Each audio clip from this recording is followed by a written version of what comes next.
Hello student, आपके अपने YouTube channel home science junction में आपका स्वागत है। आज की क्लास का टॉपिक है फैट एंड लिपिड्स के कुछ एमसीक्यू क्वेश्चंस करेंगे। हमने अपनी प्रीवियस क्लास में फैट एंड लिपिड्स के टॉपिक को अच्छी तरीके से पढ़ा था। आज हम इसके एमसीक्यू क्वेश्चंस करेंगे, तो इससे आपका जो कॉन्सेप्ट है वो पूरी तरीके से क्लियर हो जाएगा।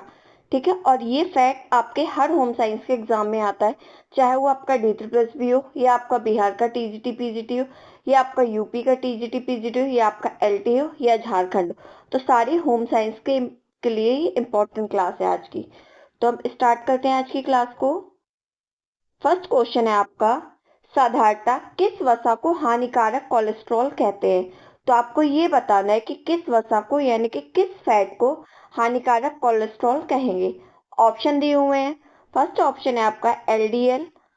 क्या है? फर्स्ट ऑप्शन है आपका एलडीएल, सेकेंड ऑप्शन है आपका वीएलडीएल, थर्ड ऑप्शन है आपका एचडीएल एंड लास्ट ऑप्शन है आपका काइलोमाइक्रॉन। तो राइट आंसर बताना है आपको कि इसमें राइट आंसर क्या हो जाएगा। तो जिस वसा को हानिकारक कोलेस्ट्रॉल कहते हैं वो हो जाएगा आपका एलडीएल। क्या हो जाएगा? एलडीएल हो जाएगा। तो ऑप्शन ए क्या हो जाएगा? राइट आंसर आपका हो जाएगा।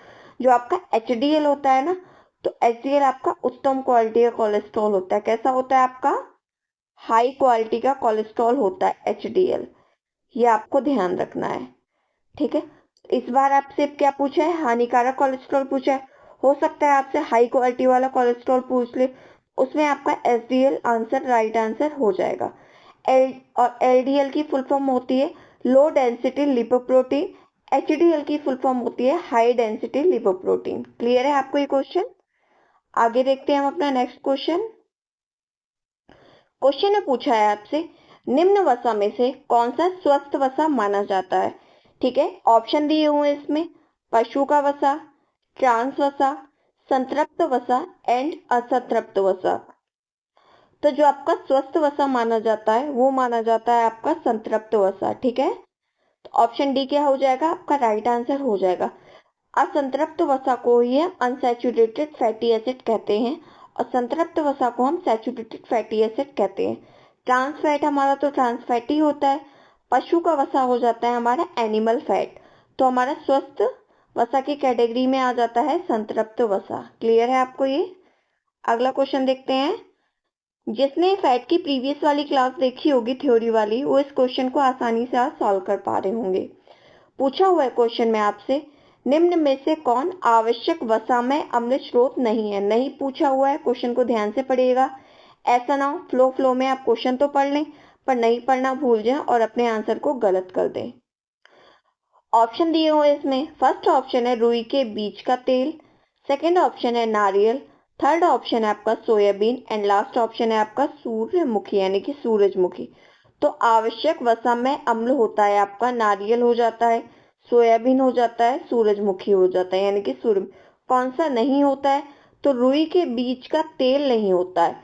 तो ये जब नहीं होता है तो नहीं पूछा गया, तो यही क्या हो जाएगा? आपका राइट आंसर हो जाएगा। तो ऑप्शन ए क्या हो जाएगा? आपका राइट आंसर हो जाएगा। और ये आपके जितने भी क्वेश्चन है ये आपके सारे पीवाईक्यू हैं, किसी न किसी एग्जाम में आए हुए हैं। और ये क्वेश्चन मैं बता देती हूँ, ये क्वेश्चन आपका D++ में आया हुआ प्रीवियस क्वेश्चन है। ठीक है, अगला क्वेश्चन देखते हैं हम।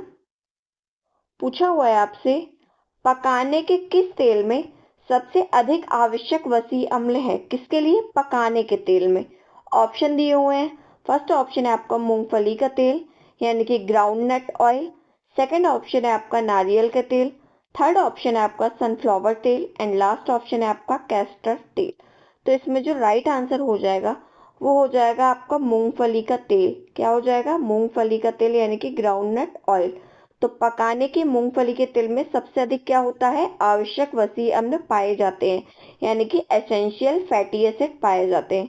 इसमें क्या होता है? मूंगफली के तेल में आपका 40% वसा पाया जाता है यानी कि फैट पाया जाता है। आपका 25% पाए जाते हैं आपके मिनरल्स। कितना? 25% आपके मिनरल पाए जाते हैं। इसी में आपके 3% पाया जाता है आपका फाइबर यानी कि रेशा बोलते हैं जिसको हम। क्लियर है आपको ये? तो आपको ध्यान रखना है, मूंगफली के तेल में 40% तो वसा पाया जाता है, 25% मिनरल्स पाए जाएंगे यानी कि खनिज लवण, और 3% हमारा रेशा पाया जाता है यानी कि जो फाइबर होता है। और जो मूंगफली का तेल होता है ना, ग्राउंडनट, ये होता है विटामिन बी का अच्छा स्रोत।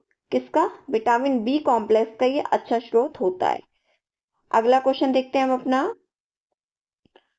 पूछा है आपसे, निम्नलिखित वसा में से कौन सी अल्प एवं मध्यम वसीय अम्लों की श्रृंखला में समृद्ध है? क्या पूछा है? अल्प एवं मध्यम वसा अम्लियों में कौन सी श्रृंखला में समृद्ध है? ऑप्शन दिए हुए हैं। फर्स्ट ऑप्शन है आपका मक्खन, सेकंड ऑप्शन है मूंगफली तेल, थर्ड ऑप्शन है बादाम तेल, एंड लास्ट ऑप्शन है कृत्रिम मक्खन। इसमें जो आपका राइट आंसर हो जाएगा वो हो जाएगा ऑप्शन ए, यानी कि अल्प एवं मध्यम अम्लों की श्रेणी में क्या आता है? आपका मक्खन आ जाता है यानी कि बटर आ जाता है। तो ऑप्शन ए क्या हो जाएगा? आपका राइट आंसर हो जाएगा। क्लियर है आपको ये क्वेश्चन? अगर आप लोगों को क्लास अच्छी लग रही हो तो आप क्लास को लाइक कर दीजिएगा और चैनल और शेयर जरूर कर दीजिएगा वीडियो को। अगला क्वेश्चन देखते हैं हम अपना। पूछा हुआ है आपसे, आहार में संतृप्त वसा उच्चता निम्नलिखित विकारों में से किससे समृद्ध हो सकती है? तो आपको ये बताना है क्वेश्चन में कि अगर हम ज्यादा संतृप्त वसा का सेवन करते हैं तो किससे संबंधित हो जाएगा, किस विकार से, यानी कि किस रोग से संबंधित हो जाएगा।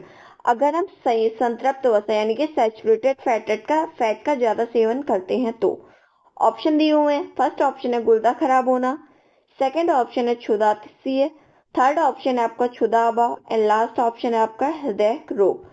तो इसमें राइट आंसर है आपका ऑप्शन डी, हृदय रोग। इससे क्या हो जाएगा? इससे हो जाएगी हार्ट डिसीज। किसकी? हार्ट डिसीज हो जाएगी। ठीक से लिख देती हूँ इधर मैं। क्या हो जाएगा आपका?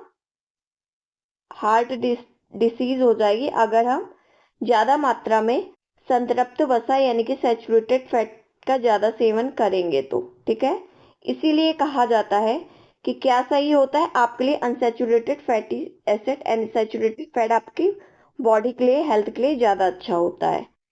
अगला क्वेश्चन देखते हैं हम अपना। पूछा है, ट्रिप्सिन एवं काइमोट्रिप्सिन किस पीएच पर कार्य करते हैं? तो आपको ये बताना है कि ट्रिप्सिन और काइमोट्रिप्सिन जो होता है वो किस पीएच पर काम करेंगे। ऑप्शन दिया हुआ है। फर्स्ट ऑप्शन है 2 से 3 पीएच पर, सेकंड ऑप्शन है आपका 7.4 से 8.4 पीएच पर, थर्ड ऑप्शन है 4 से 6 पीएच पर, एंड लास्ट ऑप्शन है किसी भी पीएच पर। तो इसमें जो राइट आंसर हो जाएगा, तो जो जो ट्रिप्सिन और काइमोट्रिप्सिन होता है ना, वो आपका 7.4 से 8.4 पीएच पर कार्य करता है। किस पीएच पर कार्य करता है? 7.4 से 8.0 पीएच पर कार्य करता है। नेक्स्ट क्वेश्चन देखते हैं हम अपना। पूछा हुआ है आपसे, निम्न द्वारा शरीर में नियासिन को संश्लेषित किया जा सकता है। ये क्वेश्चन आपका इंपॉर्टेंट है। ये क्वेश्चन एग्जाम में, मतलब डिफरेंट एग्जाम में कम से कम 4 बार रिपीट हो चुका है, तो ये आपके लिए इंपॉर्टेंट क्वेश्चन हो जाता है। ठीक है, तो जो नियासिन को संश्लेषित किसके द्वारा किया जा सकता है ये बताना है आपको। ऑप्शन दिया हुआ है, ट्रिप्टोफैन द्वारा, टायरोसिन द्वारा, हिस्टडीन द्वारा, या आर्जिनिन द्वारा। तो जो हम नियासिन को संश्लेषित करेंगे वो हम ट्रिप्टोफैन के द्वारा कर सकते हैं। तो ऑप्शन ए क्या हो जाएगा? आपका राइट आंसर हो जाएगा। क्लियर है आपको ये क्वेश्चन? और जो एक ट्रिप्टोफैन होता है ना, ट्रिप्टोफैन आवश्यक अमीनो अम्ल यानी कि एसेंशियल अमीनो एसिड में आ जाता है। ठीक है, अगला क्वेश्चन देखते हैं हम। पूछा है आपसे, फाइनोडर्मा रोग किस तत्व की कमी से होता है? ऑप्शन दिया हुआ है। फर्स्ट ऑप्शन है कैल्शियम, सेकंड ऑप्शन है विटामिन, थर्ड ऑप्शन है आपका आवश्यक वसीय अम्ल, एंड लास्ट ऑप्शन है प्रोटीन। तो जो फाइनोडर्मा रोग होता है वो होता है आपका आवश्यक वसीय अम्ल से। किससे? एसेंशियल फैटी एसिड की कमी से होता है। तो ऑप्शन सी क्या हो जाएगा? आपका राइट आंसर हो जाएगा। फाइनोडर्मा में ये होता है कि जो आपकी स्किन होती है ना, तो स्किन आपकी रूखी सूखी सी हो जाती है, एकदम ऐसा लगता है मॉइस्चर बिल्कुल है ही नहीं है, फटी फटी सी हो जाती है। तभी आप लोग क्या करते हो? सर्दियों में मॉइस्चराइजर क्रीम यानी कि कोल्ड क्रीम का यूज करते हो। और क्या होता है इस रोग में, जो आपकी कोहनी होती है ना, तो कोहनी को जब आप फोल्ड करते हो तो उसके जो नीचे का पार्ट होता है आपका, तो उसमें व्हाइट व्हाइट कलर के दाने हो जाते हैं। किस कलर के दाने हो जाते हैं? आपके व्हाइट कलर के दाने हो जाते हैं, और उन दानों में खुजली होती है। अगर आप उन दानों को खुजलाते हो तो वहाँ पे रेसेस पड़ जाते हैं आपके और उसमें व्हाइट कलर का पाउडर सा निकलता है, तो वही क्या होता है, वही कहलाता है आपका फाइनोडर्मा रोग। ठीक है, क्लियर है आपको ये क्वेश्चन। नेक्स्ट क्वेश्चन देखते हैं हम अपना। पूछा हुआ है आपसे ब्यूटाइलेट हाइड्रोक्सी एनोसिल यानी कि BHA, क्या पूछा है, BHA। तो BHA की फुल फॉर्म भी यहाँ लिखी हुई है। BHA की फुल फॉर्म होती है ब्यूटाइलेट हाइड्रोक्सी एनिसोल। ये क्या है आपको ये बताना है। ऑप्शन दिया हुआ है, फर्स्ट ऑप्शन है ये सिक्वेंट्रेंट है, या सेकंड ऑप्शन है एंटीऑक्सीडेंट है, या थर्ड ऑप्शन है आपका पाइसीकारक अभिकर्ता है, एंड लास्ट ऑप्शन है आपका रंगवर्ण अभिकर्ता है। तो जो आपका BHA होता है ना, तो जो BHA होता है वो आपका एंटीऑक्सीडेंट होता है, तो ऑप्शन ए बी क्या हो जाएगा आपका राइट आंसर हो जाएगा। क्लियर है आपको ये क्वेश्चन। नेक्स्ट क्वेश्चन देखते हैं हम अपना। पूछा हुआ है आपका खाद्य पदार्थ में पाया जाने वाला इमल्सी कारक है। अगेन ये भी आपका इंपॉर्टेंट क्वेश्चन है, ये आपके एग्जाम में कम से कम 5 बार रिपीट हो चुका है। ठीक है, कितनी बार, 5 बार एग्जाम में पूछा जा चुका है आपसे क्वेश्चन। तो खाद्य पदार्थ में पाया जाने वाला इमल्सी कारक कौन सा है आपको ये बताना है। ऑप्शन दिया हुआ है, फर्स्ट ऑप्शन है ग्लूटेन, सेकेंड ऑप्शन है लेसिथिन, थर्ड ऑप्शन है ट्रिप्सिन, एंड लास्ट ऑप्शन है आपका कैफीन। तो जो राइट आंसर हो जाएगा वो हो जाएगा इसमें लेसिथिन। तो ऑप्शन बी क्या हो जाएगा राइट आंसर हो जाएगा, यानी कि लेसिथिन। लेसिथिन क्या होता है, खाद्य पदार्थों में पाया जाने वाला इमल्सी कारक होता है। ठीक है, और जो ग्लूटीन होती है, ग्लूटीन आपकी गेहूं की प्रोटीन होती है। किसकी प्रोटीन होती है ग्लूटीन, गेहूं की प्रोटीन होती है। नेक्स्ट क्वेश्चन देखते हैं हम अपना। पूछा है आपसे निम्न वसा MUFA, तो ये MUFA आपको म्यूफा नहीं लग रहा है कि निम्न वसा म्यूफा का सर्वोत्तम साधन कौन सा है आपको ये बताना है। ऑप्शन दिए हुए हैं, फर्स्ट ऑप्शन है आपका सूर्यमुखी का तेल, सेकंड ऑप्शन है सोयाबीन का तेल, थर्ड ऑप्शन है नारियल का तेल, एंड लास्ट ऑप्शन है आपका जैतून का तेल। तो इसमें जो राइट आंसर हो जाएगा वो हो जाएगा आपका जैतून का तेल, यानी कि option D is the right answer. ठीक है, जो म्यूफा का सर्वोत्तम साधन होता है ना, वो जैतून का तेल होता है और आपका एक सरसों का तेल होता है। क्या होता है, जैतून का तेल और सरसों का तेल होता है आपके म्यूफा का अच्छा स्रोत। नेक्स्ट क्वेश्चन देखते हैं हम। वसा के पाचन के लिए कौन सा एंजाइम आवश्यक है, ये भी आपका इंपॉर्टेंट क्वेश्चन है, ये भी कई बार रिपीट हो चुका है। ठीक है, तो वसा के पाचन के लिए जो एंजाइम आवश्यक होता है आपको एंजाइम का नाम बताना है। ऑप्शन दिए हुए हैं, फर्स्ट ऑप्शन है रेनिन, सेकंड ऑप्शन है लाइपेज, थर्ड ऑप्शन है अमाइलेज, एंड लास्ट ऑप्शन है आपका पेप्सिन। तो वसा के पाचन में जो एंजाइम आवश्यक होता है ना, तो वो एंजाइम हो जाता है आपका लाइपेज एंजाइम। क्या हो जाता है, लाइपेज एंजाइम हो जाता है। तो ऑप्शन बी क्या हो जाएगा आपका राइट आंसर हो जाएगा, ये हो जाता है आपका लाइपेज एंजाइम। ये आपका इंपॉर्टेंट क्वेश्चन है, आप लोग इसको अच्छे से याद कर लीजिएगा। अगला क्वेश्चन देखते हैं हम। पूछा है शिशु के लिए सर्वाधिक महत्वपूर्ण आवश्यक वसीय अम्ल है, तो किसके लिए पूछा है, शिशु के लिए आवश्यक वसीय अम्ल कौन से हैं ये बताना है। ऑप्शन दिए हुए हैं, फर्स्ट ऑप्शन है लिनोलेनिक अम्ल, सेकंड ऑप्शन है लिनोलिक अम्ल, थर्ड ऑप्शन है आपका आर्किडोनिक अम्ल, एंड लास्ट ऑप्शन है आपका उपयुक्त में से कोई नहीं। क्या है, उपयुक्त में से कोई नहीं, ये आपका कुछ नहीं है। ठीक है, क्या है, उपयुक्त में से कोई नहीं। तो राइट आंसर क्या हो जाएगा आपको ये बताना है। तो जो शिशु के लिए सर्वाधिक महत्वपूर्ण आवश्यक वसीय अम्ल होता है वो हो जाता है आपका आर्किडोनिक अम्ल। तो ऑप्शन सी क्या हो जाएगा आपका राइट आंसर हो जाएगा। क्लियर है आपको ये क्वेश्चन। अगला क्वेश्चन देखते हैं हम अपना। पूछा है ताप डैश से पदार्थ, क्या पूछा है आपसे, ताप डैश से पदार्थ कोएगुलेट हो जाते हैं। ताप से मतलब टेम्परेचर से, यानी कि ताप से, ऊष्मा से कौन से पदार्थ ऐसे होते हैं जो कोगुलेट हो जाते हैं। ऑप्शन दिया हुआ है, कार्बोज हो जाते हैं यानी कि कार्बोहाइड्रेट हो जाते हैं, प्रोटीन हो जाता है, या विटामिन हो जाता है, या वसा हो जाता है। तो इसमें जो राइट आंसर हो जाएगा ना वो हो जाएगा आपका वसा। तो ऑप्शन डी क्या हो जाएगा आपका राइट आंसर हो जाएगा। जो आपका कार्बोहाइड्रेट होता है, कार्बोहाइड्रेट से आपको 4 KCl एनर्जी मिलती है। ठीक है, प्रोटीन से भी आपको 4 KCl एनर्जी मिलती है, विटामिन से आपको कोई एनर्जी नहीं मिलती है, फैट से आपको मिलती है 9 KCl एनर्जी। तो ये भी आपको ध्यान रखना है, ठीक है। नेक्स्ट क्वेश्चन देखते हैं हम। पूछा है भोजन जिसमें संतृप्त वसा, ट्रांस वसा, कोलेस्ट्रॉल और परिष्कृत शर्करा कम होती है वह उन्नत रक्त को नियंत्रित करने में सहायता करते हैं।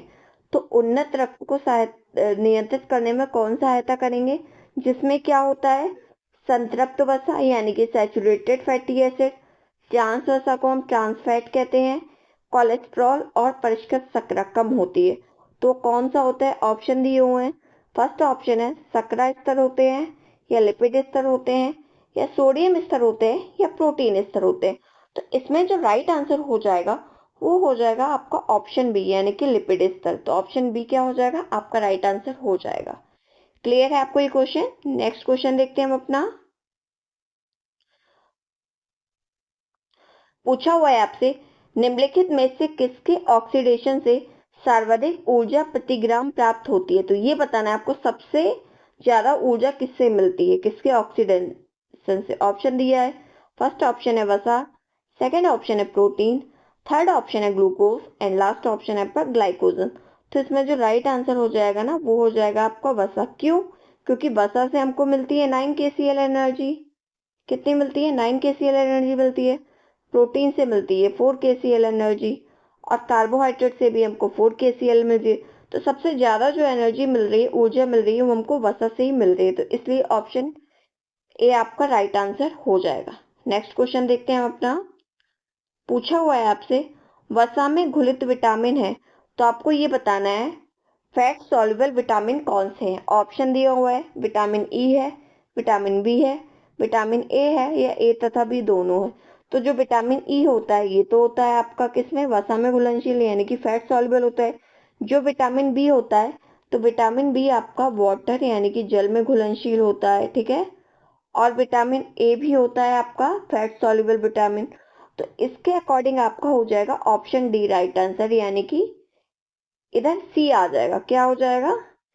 ए तथा इधर ऑप्शन गड़बड़ है आपका, तो ए तथा सी आ जाएगा इधर, ठीक है। तो इसमें राइट आंसर हो जाएगा आपका विटामिन ए तथा ई तथा ए आपका दोनों हो जाएगा।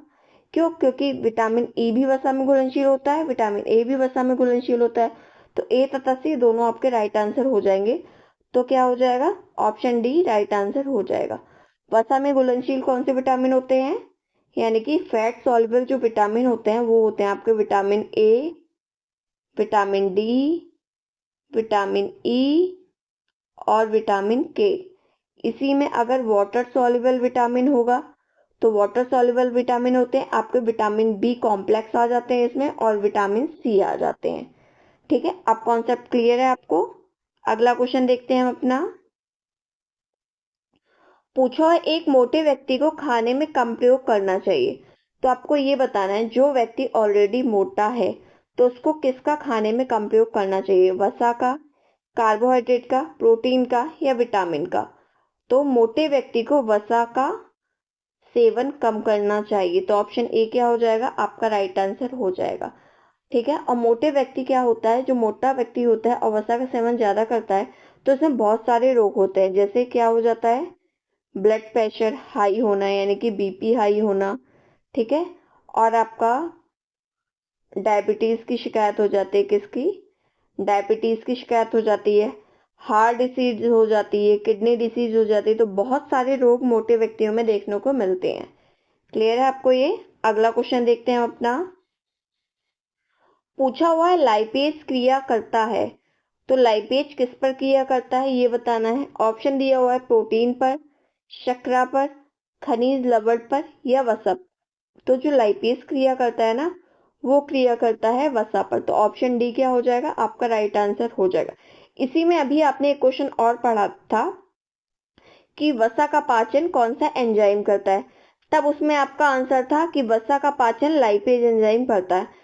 अब ये क्वेश्चन सेम क्वेश्चन वही है पर क्या किया है? क्वेश्चन की लैंग्वेज चेंज कर दी है।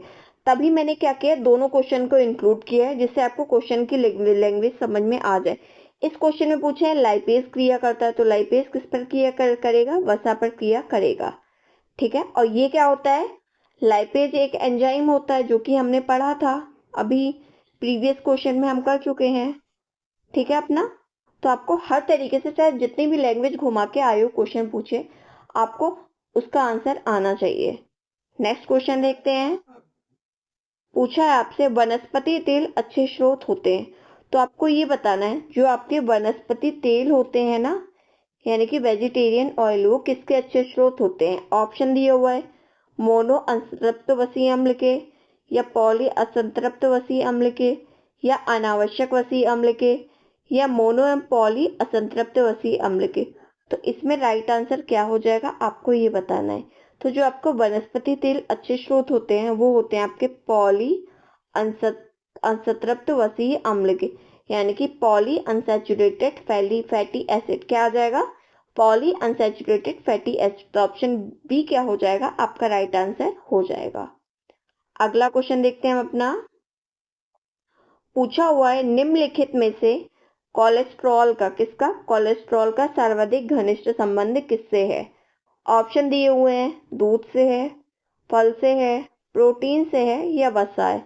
तो जो कोलेस्ट्रॉल का घनिष्ठ संबंध होगा वो आपका वसा से होता है, यानी कि फैट से होता है। ऑप्शन डी क्या हो जाएगा, आपका राइट आंसर हो जाएगा। कोलेस्ट्रॉल क्या होता है, कोलेस्ट्रॉल वसा का ही एक रूप होता है। ये किससे मिलता है, ये प्राणी जगत यानी कि जो आपके एनिमल सोर्सेज होते हैं ना, उनमें पाया जाता है। किसमें, स्टेरॉल के फॉर्म में, किसमें, स्टेरॉल के फॉर्म में पाया जाता है। और यह ब्रेन के लिए अच्छा होता है, किसके लिए, ब्रेन के लिए अच्छा माना जाता है। अगला क्वेश्चन देखते हैं हम। पूछा हुआ है वसा के इस्तेमाल में के विषय में आजकल क्या धारणा है। ऑप्शन दिया हुआ है। फर्स्ट ऑप्शन है संतृप्त वसा का उपयोग करना चाहिए। सेकंड ऑप्शन है वसा का उपयोग नहीं करना चाहिए। थर्ड ऑप्शन है वसा का उपयोग असंतृप्त वसा के रूप में करना चाहिए।